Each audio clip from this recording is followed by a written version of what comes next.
हिते अवां सां ॿी अहम ख़बर शेयर करे रहिया आहियूं। सिंध हुकूमत पारां सिंध टेक्स्ट बुक बोर्ड ॼामशोरे जे चेयरमैन आगा सोहेल खे मुअतल कयो वियो आहे, जंहिंजो नोटिफिकेशन जारी कयो वियो। आगा सोहेल ते इल्ज़ाम आहे त उहो स्कूलनि में घुर्बल दर्सी किताब पहुचाइण में नाकाम वियो। ज़रियनि जो इहो चवणु आहे हुकूमत अख्तर हुसैन मुक्ती खे Sindh textbook board chairman जी इज़ाफ़ी चार्ज ॾेई छॾी। अहम ख़बर अवां खे ॾियूं पिया। सिंध हुकूमत पारां सिंध टेक्स्ट बुक बोर्ड ॼामशोरे जे चेयरमैन आगा सोहेल खे मुअतल कयो वियो आहे, जंहिंजो नोटिफिकेशन बि जारी कयो वियो आहे।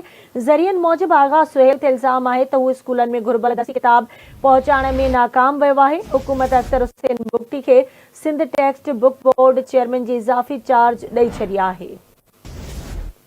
ब्रेकिंग न्यूज़ अवां सां शेयर करे रहिया आहियूं। सिंध हुकूमत पारां सिंध टेक्स्ट बुक बोर्ड जे चेयरमैन आगा सोहेल खे मुअतल कयो वियो आहे, जंहिंजो नोटिफिकेशन बि जारी कयो वियो आहे। आगा सोहेल ते इल्ज़ाम आहे त हू स्कूलनि में घुर्बल दर्सी किताब पहुचाइण में नाकाम वियो।